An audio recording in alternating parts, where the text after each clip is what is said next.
Are there certain plugins that you just can't live without anymore? If you opened a blank session, you wouldn't even know what to do if they weren't in your arsenal. Well, you're not alone.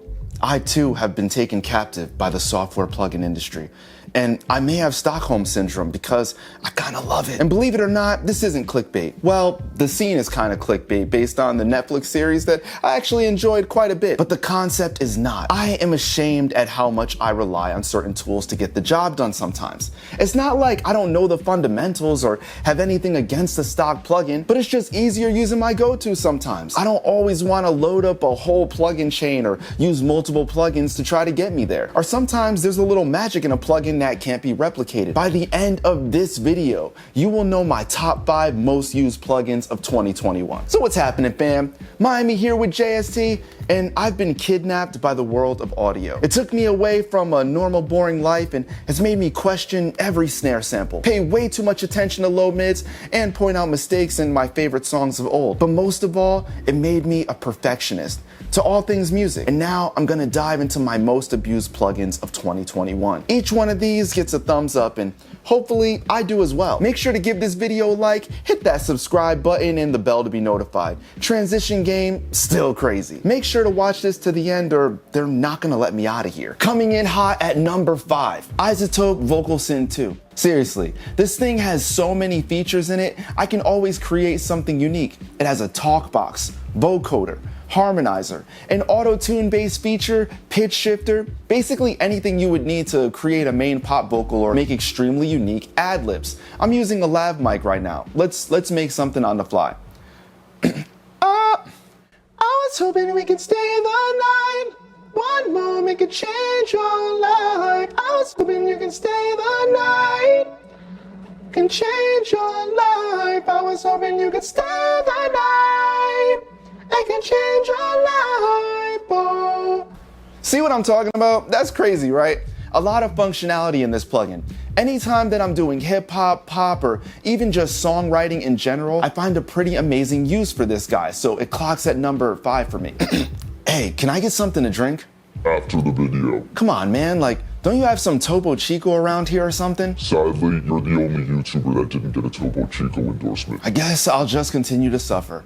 Whatever could number 4 be? Vocal Synth is a tough act to follow, but for everyone that knows me, they know I cannot stay away from dialing in a guitar tone. Coming in scalding hot at number 4, ToneForge Jeff Loomis. This is one of those plugins that has a versatility that's necessary when I need a quick and dirty tone that can rival and beat a real amp. It also alleviates my problem of needing a rather CPU heavy effects chain if I'm going all in a box, and a big part of this is I would use a lot of plugins from different companies, you know, a gate from here, a sim from there, an IR loader from here, a multi-band comp from there, etc, etc. From the get-go, ToneForge Jeff Loomis has a perfect guitar gate, clean, rhythm, and lead amps, and you can even emulate the tube drive by pushing the volume. Dual cab loading, the one-of-a-kind built-in dynamic compressor, which takes the place of C4 in my chain, EQ, and of course Echo Man in the very, very popular Skybox. That was a mouthful. It's an extremely capable all-in-one solution that has no comparison for my needs. Fun fact, the first time I ever used that amp sim was on a song called Grunge with Jonathan Young, and that's sitting at over 1 million views right now. Just trust me,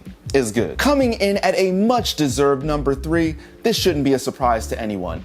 Soothe. Soothe has changed the game for a lot of people in the audio world, but I will say you should be careful with it. When used properly, this is one of the most effective tools in the box, but there are a lot of people using it before they learn how to properly EQ. That is not the way that Soothe was meant to be used. There are many generations that grew up without Soothe, so they had to figure out how to EQ through trial and error. But I definitely have to thank Soothe because it can be very helpful with the learning process. By seeing areas that it's focusing on, it can give you a visual representation of a problem area that needs to be addressed. I think Buster Oldham called Soothe a resonance limiter, and I kind of like that description. It takes spiking frequencies and ducks them into submission dynamically. I've used this a ton on cymbals, vocals, and even the master bus. Make sure if you're using it on your master bus that you switch to ultra mode and oversample ×4 if your computer can handle it. It really makes a difference when dealing with that much audio information. Just remember, as amazing as Soothe is, it's extremely easy to abuse, and I'm not trying to catch a charge. Pick the sign back up. Come on, seriously?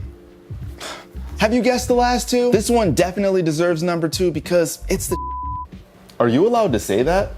I don't know, do something about it. Number 2 is FabFilter Pro Q3. You should have all seen this one coming. The FabFilter EQ has become a go-to for many, and it's not just because of the beautiful GUI. There's a reason it's so high on the list. It ticks all the boxes that you would expect in an EQ plugin. The biggest things for me are it has linear mode option, the dynamic EQ is extra smooth, and the solo feature. And it just looks beautiful. I think I said that already. The spectrum analyzer helps you truly pinpoint ringing frequencies in your audio sources that you can then hone in and listen to in solo. There really aren't many negative things I can say about it. I love that you can go full screen mode and even has an option for mid-side processing. If there was one negative thing I would say about Pro Q3, it's definitely the EQ matching feature. I'm just not that big of a fan of how it sounds in comparison to iZotope's EQ match. Just being honest. But they spend so much time perfecting so many things, I don't really blame them for that small drawback, as that probably wasn't the main focus when making this thing. And of course, you have up to 24 bands that you can use.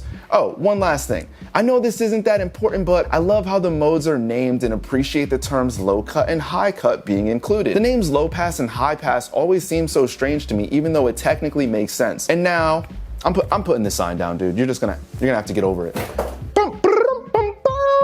The one that you've all been waiting for. My number 1 most used and abused plugin of the year 2021. You guys have probably figured this out because it's basically in every video I make. But coming in at number 1, Howard Benson vocals. Now, there are a lot of obvious reasons why this is in my top 5, but the reason it ranks as number 1 is it's the only plugin in the world that can handle an entire vocal track with no additional plugins, in my opinion. And I'm a singer.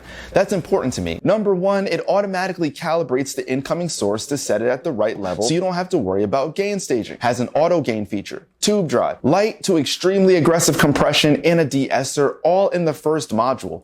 Think about that for a second. How many plugins do you need to just handle what the first module is doing? And that compressor gets abused hard. Next, there's an SSL style EQ followed by the multiplier that can go anywhere from a slight double to basically a whacked out phaser, a width module that lets you mono out the low end. This can be really cool on guitars, by the way, but let's keep the list going. Then there's the echo delay that can go mono or stereo, obviously, in the reverb, which goes anywhere from a room sound to Timmy in a well, and gets finished off with a limiter. Ladies and gentlemen, as a producer or vocalist, this is the most encompassing vocal plugin on the market, in my opinion. It goes on every vocal track I do. And the one thing I might pair it with sometimes is Vocal Synth 2, because in combination, you can do some insane effects. So let's go over my list of most abused plugins of 2021. iZotope Vocal Synth 2, ToneForge Jeff Loomis, Soothe, FabFilter Pro Q3, and Howard Benson vocals. I hope you enjoyed my breakdown and reasons as to why I love these plugins. What are your most used plugins of the year?